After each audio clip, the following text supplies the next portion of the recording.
Hello दोस्तों, कैसे हैं आप सब। आज की हमारी कहानी है कद्र। बहू को तो कुछ कद्र भी नहीं है। जब भी मायके जाएगी मेरे पोते को बीमार करके ले आएगी। कैसी माँ है ये। कितनी बार कहा है कि बच्चे को ढंग के कपड़े मत पहनाया करो, नज़र लग जाती है। लेकिन आजकल के पढ़े लिखे लोग कहाँ हमारी बातें सुनते हैं। कुंती जी बड़बड़ाए जा रही थी। पास ही बैठे उनके पति दीनदयाल जी उनकी बड़बड़ाहट को सुने जा रहे थे।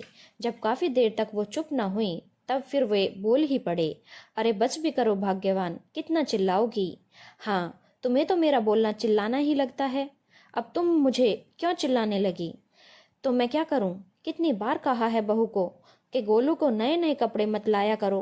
पहले तो उसे नए कपड़े पहनाकर हीरो जैसा बनाकर मायके ले जाएगी, और फिर उसके बाद में जब नजर लग जाती है तो मुझे नजर काटनी पड़ती है। अरे दादी हो तो तुम ही को करना पड़ेगा ना। आप तो चुप ही रहिए। ऐसा नहीं है कि अपनी बहू को डांटे। दीनदयाल जी ने वहां से उठने में ही भलाई समझी, पर अभी भी कुंती जी का बड़बड़ाना जारी था।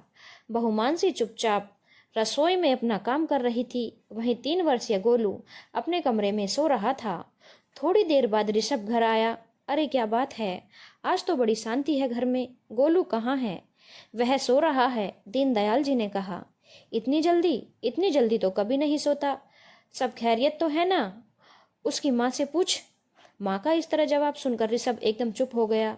उसने दीनदयाल जी की तरफ देखा तो दीनदयाल जी ने भी चुप रहने का इशारा किया। बात को पलटते हुए ऋषभ ने कहा, मैं अपने कमरे में जा रहा हूँ, चेंज करके फिर आता हूँ। और चुपचाप अंदर कमरे में चला गया। वहां जाकर देखा तो गोलू सो रहा था और मानसी बिस्तर पर बैठकर कपड़े तय कर रही है। क्या हुआ आज, माँ इतने गुस्से में कैसे नजर आ रही है। क्योंकि गोलू महाराज थक गए हैं इसीलिए। हमारा 3 साल का पहलवान थक गया, ऐसे कैसे। सुबह 5 बजे से मेरे साथ ही उठा है, इधर उधर मटर गश्ती कर रहा है। इसके पैर एक जगह टिकते नहीं हैं। वहां मम्मी के यहाँ भी कभी इधर कभी उधर कूदता फिरता रहा। अब थक गया तो जल्दी सो गया। मम्मी जी को लग रहा है कि मैं इसे नजर लगा कर ले आई हूँ। ओहो, अब 7 दिन बाद भैया की बेटी का जन्मदिन है। मम्मी जी मना कर रही हैं कि इसे साथ लेकर नहीं जाएगी। क्या करूं, कुछ समझ ही नहीं आता। अचानक भैया की बेटी का बर्थडे प्लान कैसे कर लिया। भैया भाभी आ रहे हैं तो माँ ने उनकी बेटी शनाया का बर्थडे प्लान कर लिया। मैं जब वहां थी तभी कॉल आया था। अब मम्मी जी मना कर रही हैं, कह रही हैं तुझे जाना है तो जा, पर गोलू को लेकर नहीं जाएगी। क्या करूं। अभी फिलहाल तो आराम करो, बाद में देखेंगे कि क्या करना है। बर्थडे के 2 दिन पहले भैया भाभी खुद न्योता लेकर मानसी के घर आए। उनके सामने तो कुंती जी ने कुछ नहीं कहा, लेकिन उनके जाने के बाद काफी हंगामा खड़ा कर दिया। देख मानसी, तुझे जाना है तो तू जा, मैं मना नहीं कर रही हूँ, लेकिन गोलू को लेकर नहीं जाएगी। जब भी मायके लेकर जाती है मेरे पोते को बीमार करके ले आती है। पर मम्मी जी, ऐसे कैसे चलेगा, वो गोलू का ननिहाल है। वो लोग भी उम्मीद करते हैं कि गोलू वहां पर आए। मैं कुछ नहीं जानती, बस कह दिया तो कह दिया। अब जाकर रसोई घर में तैयारी करो, शाम को बेटे जवाई आ रहे हैं, क्या उन्हें भूखा ही रखोगी।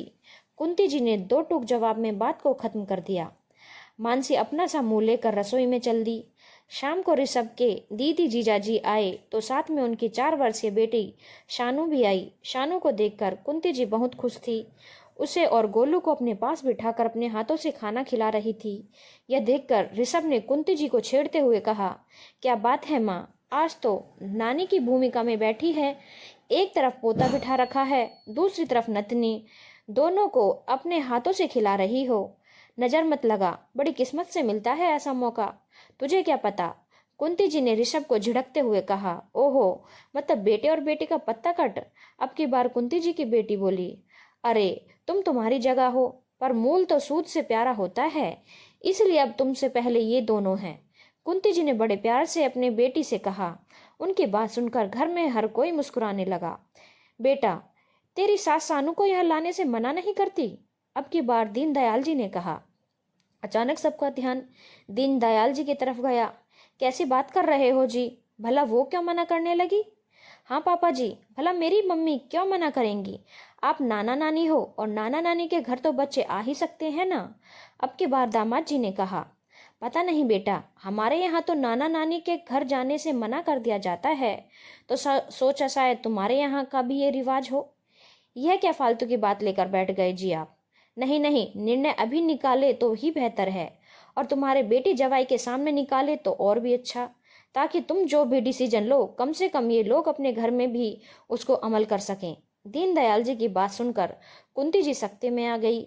देखो बेटा, तुम्हारी माँ का मानना है कि गोलू को उसके ननिहाल नहीं भेजा जाए, जबकि बहू के मायके में उसकी भतीजी के जन्मदिन का प्रोग्राम है। पर माँ गोलू को उसके ननिहाल क्यों नहीं भेजना चाहती? क्योंकि तुम्हारी माँ के अनुसार गोलू को नजर लग जाती है और वह बीमार हो जाता है। हे भगवान, माँ कैसी बात कर रही हो आप? अगर यह सच है तो फिर तो शानू को भी यहाँ आना बंद करना पड़ेगा, क्योंकि यह भी बीमार हो जाती है। तो गलत थोड़ी ना कह रही हूँ, बच्चों को नज़र तो लगती ही है ना। अच्छा माँ, कई बार छोटे बच्चे नई जगह पर बच्चे दिन भर दौड़ते भागते फिरते हैं, इस कारण से थक भी जाते हैं, और कभी कभी खान पान का न ध्यान रखना भी इसका कारण होता है, क्योंकि सब अपनी मर्जी से उन्हें कुछ न कुछ खिलाते रहते हैं, जबकि घर में तो सिर्फ वो माँ के अंडर में होते हैं, उस कारण भी बीमार हो जाते हैं। और रही बात नज़र की, तो नानी और दादी है ना नज़र उतारने के लिए, और वैसे भी क्या सिर्फ गोलू को नज़र लगती है, मेरी शानू को नहीं? नहीं नहीं, मैंने ऐसा कब कहा? कुंती जी अपनी ही बात में फंसती नजर आ रही थी। तो ठीक है, अगली बार से सानू भी नहीं आएगी। अच्छा ठीक है, जिसे जहाँ जाना हो लेते जाओ, मुझे क्या समस्या है, पर कम से कम मेरे पोते और नतनी को तो कुछ पल मेरे साथ बिताने लेने दो। कुंती जी ने तुनकते हुए कहा तो सभी जोर से हंस पड़े। धन्यवाद दोस्तों।